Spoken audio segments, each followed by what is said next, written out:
Selamat siang Pak Gede. Selamat siang. Wah, gimana sehat Pak De? Sehat, sedang kareng. Pak De kan satu sisi dari DPD Aliansi Indonesia terkait penyelamat aset negara ya. Pak, di sini dalam artian sangat betul sekali dalam artian sesuai terkait korupsi Pak. Salah satunya ada dugaan korupsi yang ada di alat kesehatan di tahun 2020 Pak. Nah, menurut Pak Gede, gimana sih dalam artian bahwa salah satu anggota DPR RI, Dapil Bali itu inisial GSL itu gimana sih kronologisnya Pak? Sangat betul sekali dalam artian pemberitaan pelaporan ini Pak. Menurut Pak Gede sebagai satu sisi perwakilan dari Aliansi Indonesia Penyelamat Aset Negara, gimana menurut Pak Gede? Baik, terima kasih dari Om Swastiastu, dari Bali Jani yang selalu mengupdate berita yang sangat akurat dan sesuai dengan fakta dan data. Jadi saya sebagai penggiat anti korupsi yang notabene adalah ini zaman COVID tahun 2019.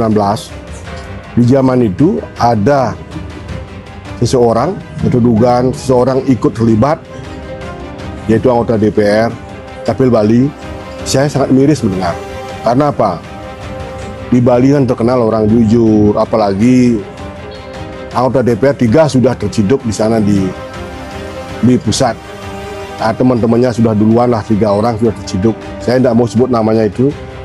Nah, tapi sekarang ini rasanya ini kok sampai tega sekali di zaman COVID-19 ini, sampai berani mengadakan suatu tender, dan itu bukan tender lagi, penunjukan langsung.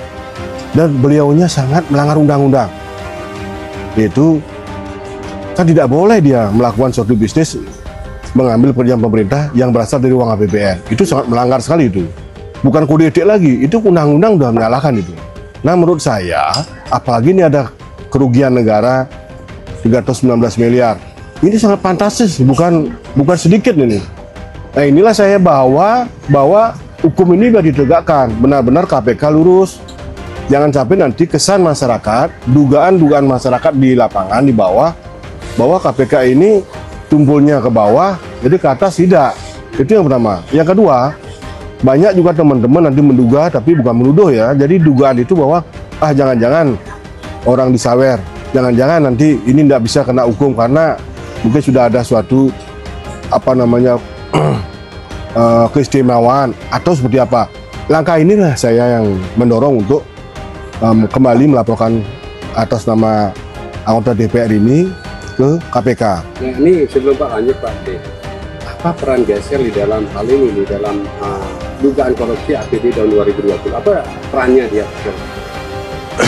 Di sini kan jelas-jelas, mohon maaf sekali ini saya sebutkan di sini karena apa?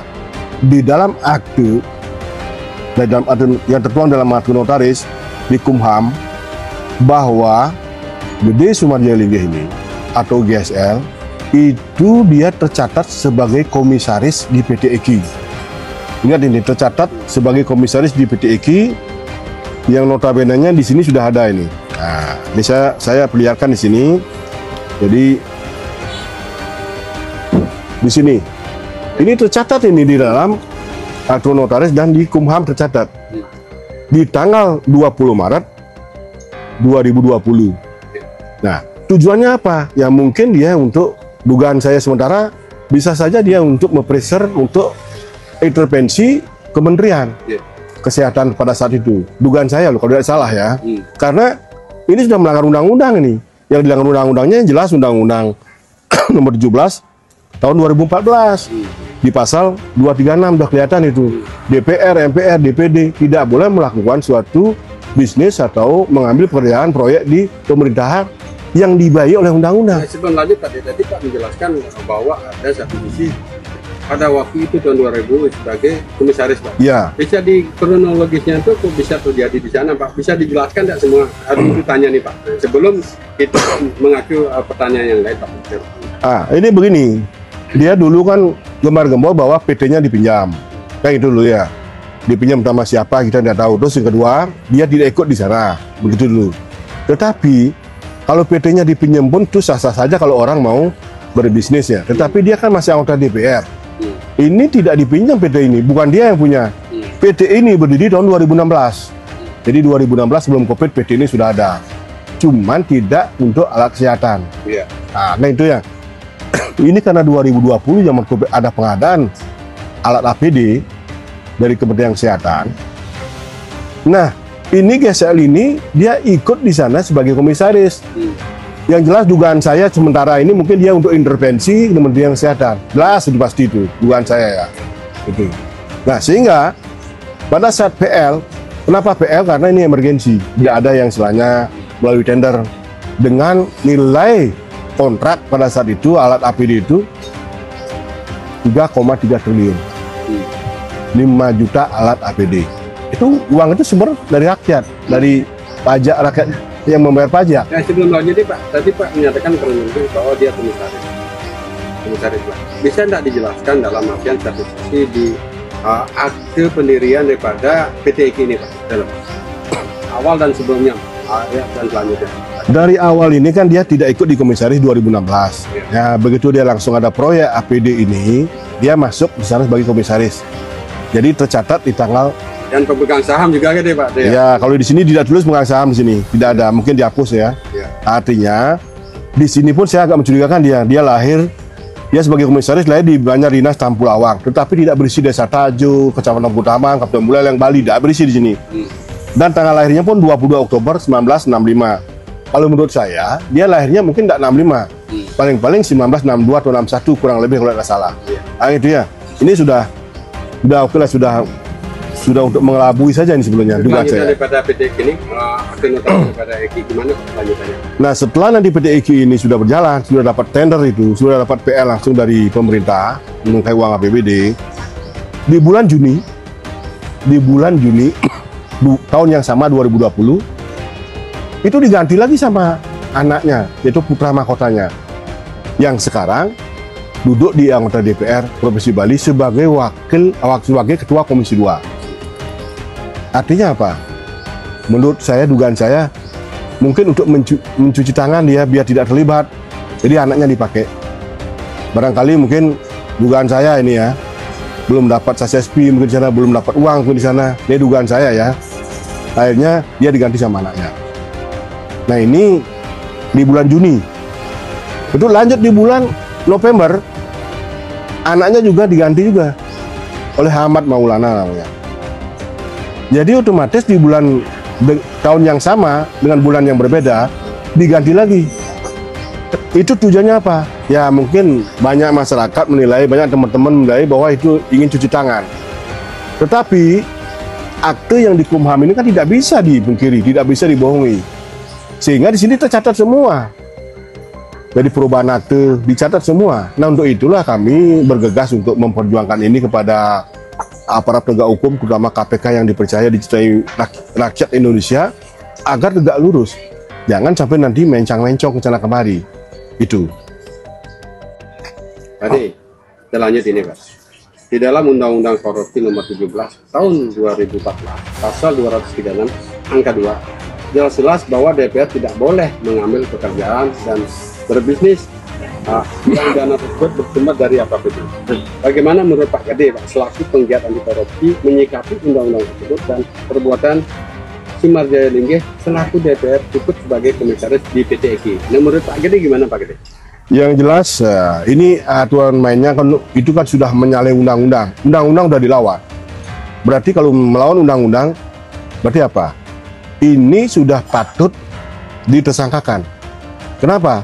Karena di dalam undang-undang sudah disebutkan di sana tidak boleh mengambil pekerjaan. Tetapi dia sebagai komisaris di sana.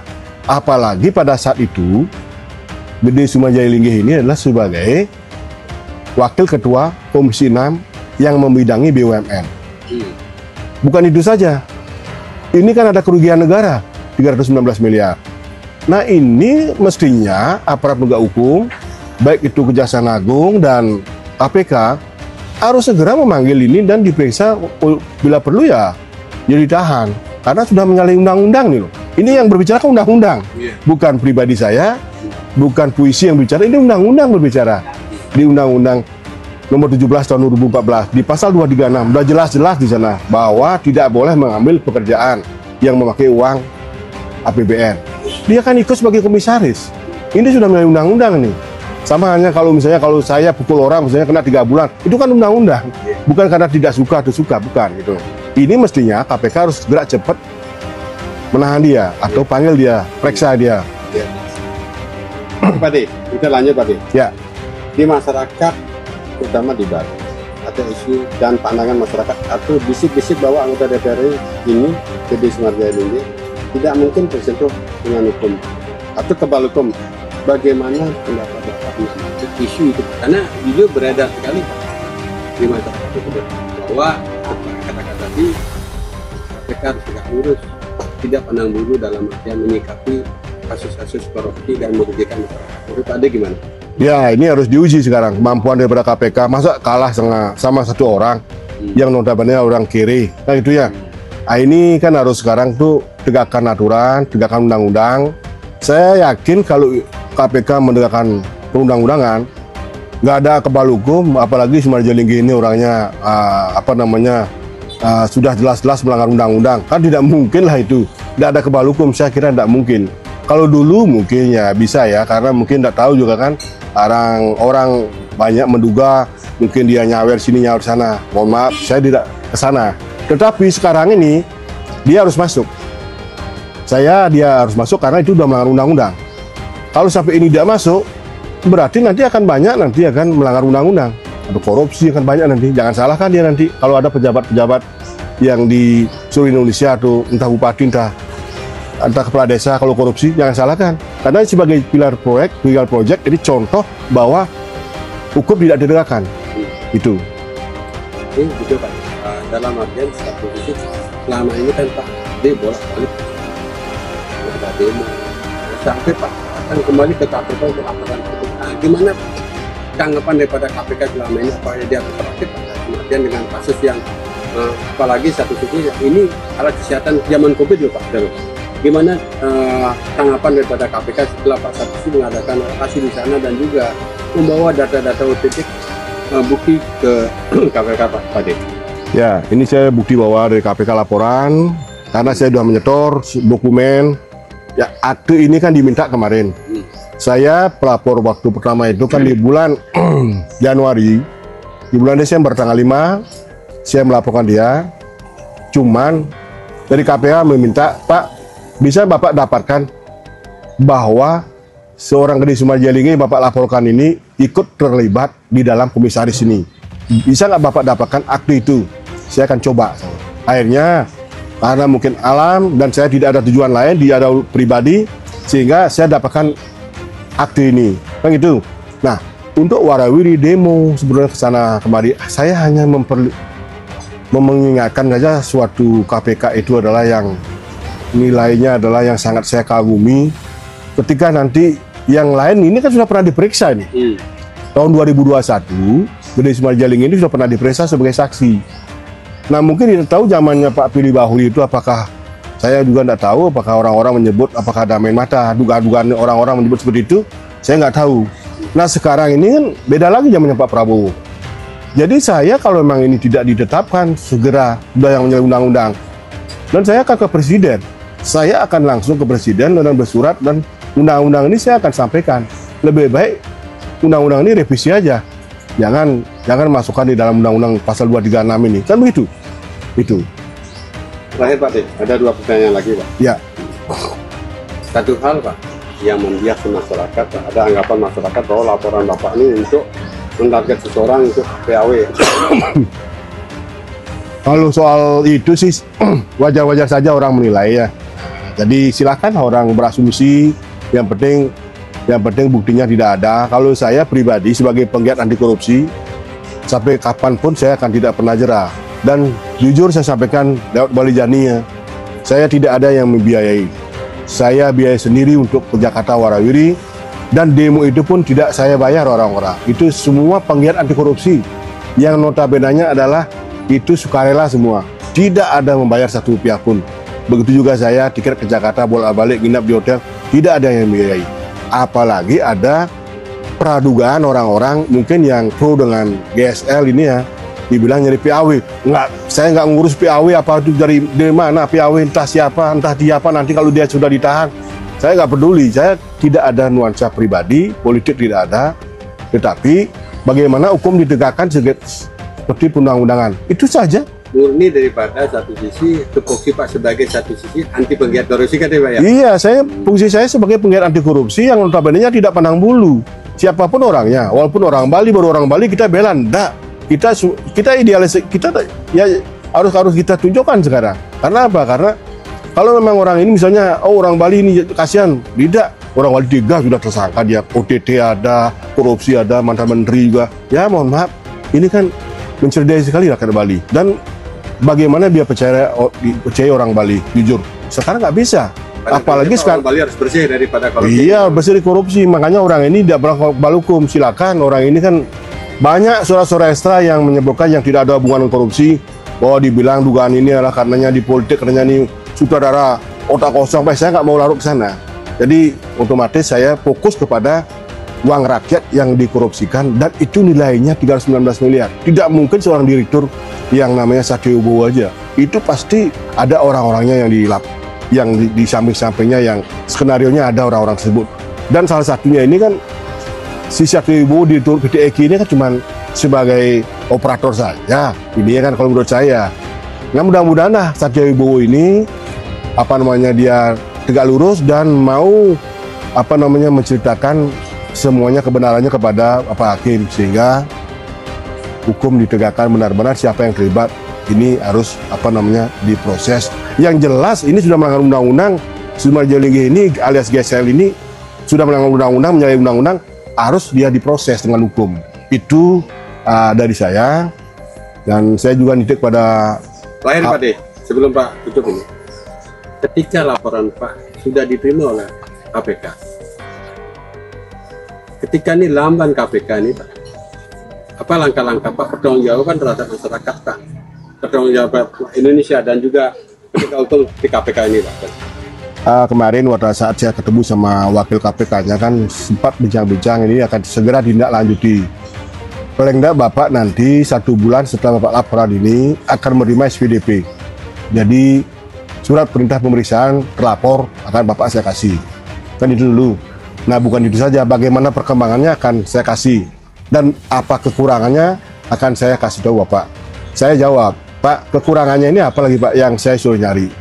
Yang jelas ini di Kumham sudah tercatat dia sebagai komisaris dan sangat melanggar undang-undang Pak. Ini bagaimana Pak? Apalagi yang saya harus cari Pak? Kalau mencari yang lain lagi sama dengan nanti saya dikasih PR yang banyak. Kalau tidak bisa temukan itu, berarti orang ini nanti lolos. Saya harap jangan begitu Pak. Tolong Bapak nanti sebagai penegak hukum, di sini yang wajar-wajar saja Pak. Undang-undang sudah menyalahkan ini di pasal 236 itu. Tolong Pak, itu berbicara dengan undang. Saya berbicara dengan undang-undang Pak, bukan berbicara dengan hal lain, dan tidak ada kepentingan pribadi saya di sini. Saya bilang begitu. Termasuk Pak sebagai tupoksi sebagai penggiat anti korupsi, pertanggungjawaban terhadap masyarakat gimana? Ya tentunya kan harus kita kawal terus sampai proses ini berlangsung, dan dia kalau dia bersalah ya dia diterapkan, kalau dia tidak bersalah KPK harus jangan digantung namanya dia, dan KPK harus berani menyangkal temuan BPK. Temuan BPK 2 alat bukti yang sudah benar-benar dia itu masuk di dalam kategori tersangka. Tapi BPK kan tidak punya kewenangan untuk penyidikan. Itu kewenangan daripada KPK. Nah sekarang kan tinggal itu saja. Berani nggak KPK menyangkal bahwa temuan BPK tidak benar? Kan itu sekarang. Nah sekarang saya akan kawal terus. Jika nanti ini sampai 2 bulan tidak ada hasil, saya pasti akan ke Presiden. Ya tentunya saya juga ke Wakil Presiden dulu, ke Gibran, untuk mengadu hal ini.